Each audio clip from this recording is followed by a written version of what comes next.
Once again, good afternoon from the Oklahoma State Capitol. I'm Dave Morris, alongside my colleague Ben Felder from the Oklahoman. How are you, Ben? Doing well. The rally continues, although it's starting to wind down on the south sets of the Oklahoma Capitol. It's a day that began with a student rally here this morning and progressed to action on the inside. The House is meeting now as we talk, and teachers are prepared to be here again tomorrow. Ben, let's start with that student rally. What did we hear this morning? Yeah, well, we've seen some students out here the first couple of days, but today was a dedicated rally organized by students to let their voices be heard. And they came out here. A lot of the students we talked to this morning said that they wanted to share their own personal stories about what it was like in their own classrooms. I had students tell me that when it comes time to read a novel in English class, they all had to buy their own books because they couldn't, the school couldn't afford to provide any.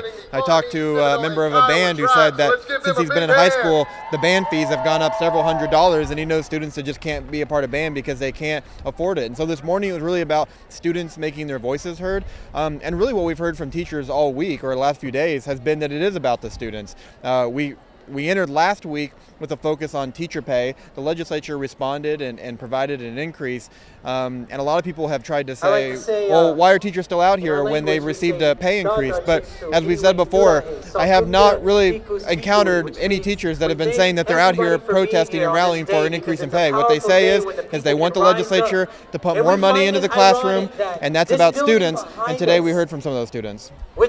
That student rally this morning lasted for about 45 minutes. You can watch that video in its entirety on newsok.com. I'll reference what's going on behind us right now. Students are continuing to address what crowd remains, and it's still a large crowd. Throughout the afternoon, students have addressed the crowd, and local musicians have played for the crowd. There are a lot of people stretched along the lawn here under tents. It seems like communities and schools are kind of clustered together out here. It's still a large crowd. Yeah, I mean, I don't know what the number was on Monday. We've had some say that they thought it was around 30,000. I mean, it's at least been tens of thousands, and whatever that number was on Monday, I said this yesterday, Tuesday seemed to be just as big, and today seemed to be just as big, if maybe not even a little bigger, because on Monday there was such a large crowd outside here. There were a lot of people in the Capitol, but on Tuesday we saw even more in the Capitol, and today the Capitol is packed once again. This morning they had to shut down the entrances because it had reached capacity.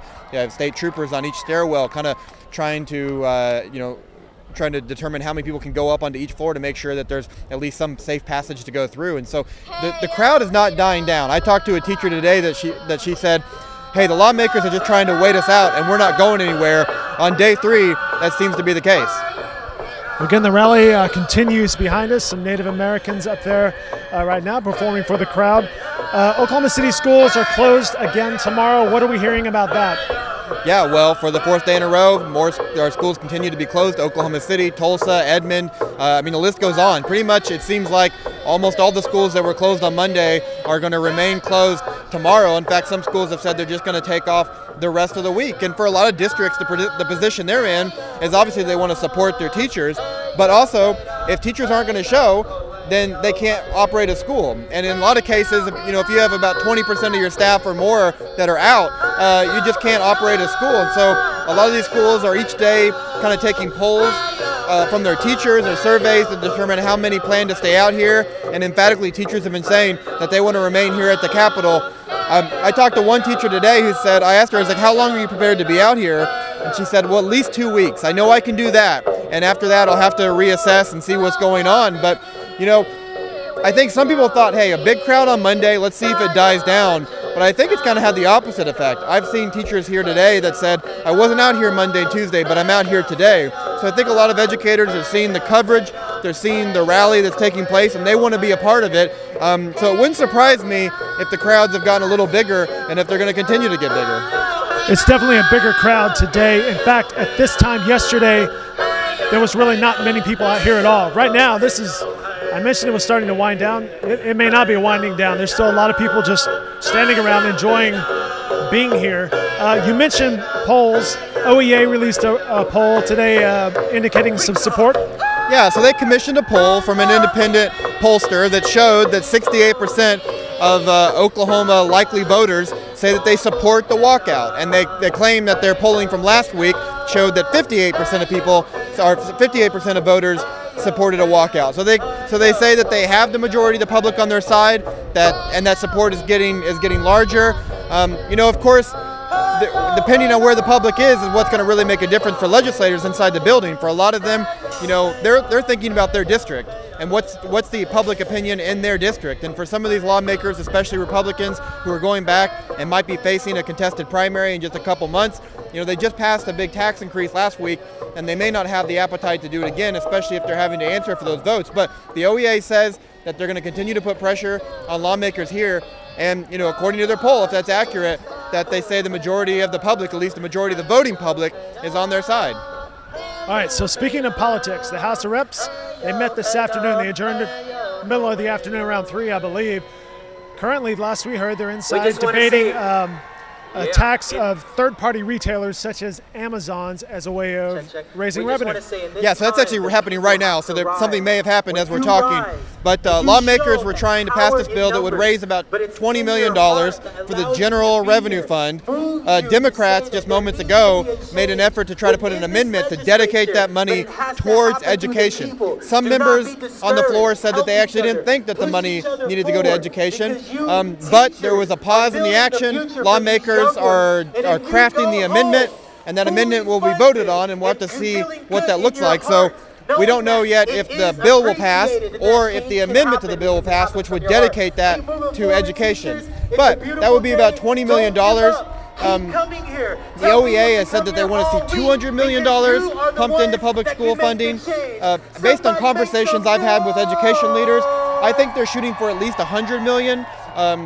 They want to see that the $50 million that came off the books in a matter of hours after the hotel motel tax was repealed, they want to see that restored, and maybe an additional $50 million. So $20 million would be a great step. If they announce that that's passed, I don't know that they will, but if they announce that they passed, I'm sure it would get a lot of applause from this crowd, but I don't think they would end the walkout.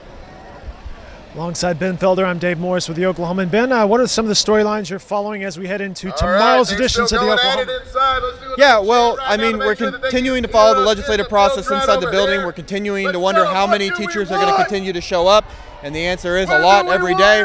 I think we're also going to try to, the first day we had a team of reporters across the city trying to determine, how this impacting families.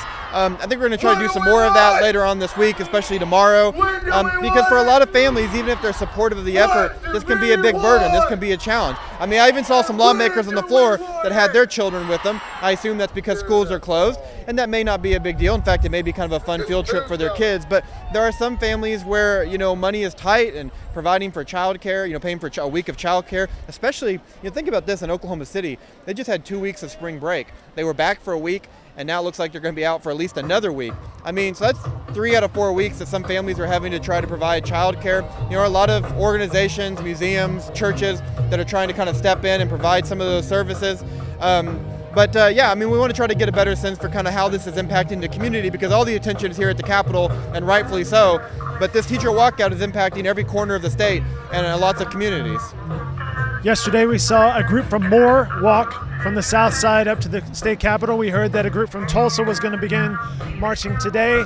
A lady came up to me before we got started here and said Choctaw-Nakoma Park will be walking up 23rd Street tomorrow morning beginning at 7. So you see a lot of these efforts perhaps developing, generating off of what they see from here. Yeah, just ways to kind of draw more attention, and I think that's kind of the goal. I mean, you mentioned the Tulsa group, which started this morning. That's a 110-mile walk. I'm glad I'm not covering it, but it's supposed to take 7 days, so they'll arrive here at the Capitol next Tuesday, and as I've said before, you don't plan a 7-day march if you think this is going to end anytime soon. I was wondering what happens if they got halfway here and something did get done. I'm sure that's a problem they'd like to figure out, get something solved over the next few days. Get some buses. Yeah, there's lots of buses here. But yeah, like I said, I mean, the intensity continues to build, and it really is kind of a tale of two rallies, because outside it's a little bit more festive. It's kind of the cross between a concert and maybe a Sooner football tailgate. Inside, it's a lot more intense. Teachers are crowding around the front doors to the Senate and the House when they're in session. yelling as loud as they can, and you can hear them on the inside. That takes quite a bit of noise to be able to do so. The teachers are also trying to speak with as many lawmakers as they can. I actually had a chance to step inside one lawmaker's office as a group of teachers were kind of pleading with him to reconsider his stance on the capital gains deduction.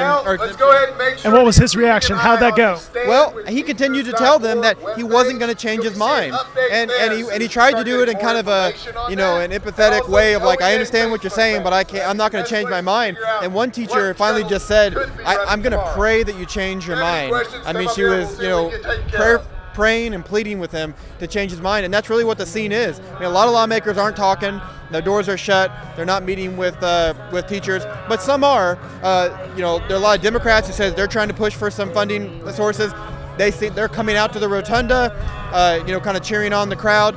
But even lawmakers that don't agree with the teachers, or at least agree with some of their ideas, those that have welcomed them in, those teachers are still going to try their best to try to convince them otherwise. Are you hearing anything about this weekend, perhaps a bigger event on Saturday? Well, the only thing I've heard, I mean, obviously the building will be closed, they won't be in session on Saturday. Usually the building is open on Saturdays. Typically lawmakers don't meet on Fridays, so it'll be interesting to see what Friday looks like. I expect we'll still see a big crowd here at Friday, even if lawmakers are meeting or not. But yes, I have heard some people talking about plans for Saturday, especially for teachers that may be at a school that is still in session. There are still a lot of schools that are in session. It also gives teachers that are in, quite a ways away a chance to, maybe take a little bit more time off, especially if they've got kids of their own. A lot of teachers have children, so they have to try to figure out child care on their own. But I would expect there's going to be a presence here every single day, whether the legislature is meeting or not. I would expect so too. A whole wave of school buses and other sort of buses are loading up people, and they're shipping out of here. You brought up a question before we got started. I wonder what Uber is looking like. According to my app, there are no cars available right now. I mean, I've heard a lot of teachers that have said that they've used Uber or Lyft to get here. They parked at various places. I mean, OEA is running shuttle buses between here and Remington, and I believe they're still doing it with Taft Middle School. But some of those waits are really long. And coming down 23rd Street from some of the restaurants in Uptown, which is a little bit of a hike, there are teachers that are people that are parking at some of those restaurants and walking over or taking Uber over. So, I mean, it's a mass of people. And once again, I don't know the exact number, but, I mean, this is the largest demonstration that this building has seen in quite some time, if not ever. He's Ben Felder with the Oklahoman. Follow his coverage online at newsok.com and in tomorrow's editions of the Oklahoman. Also on social media, Ardell Denwalt is in there covering what's going on with the House, so he'll have complete coverage, including on his Twitter account. He does a fantastic job of that. More photos and videos can be found on our website at newsok. More education coverage from our Tim Willert as well can be found. And Ben, we'll wrap it up right there. Thanks for your help today. Yeah, you bet. See you tomorrow. All right.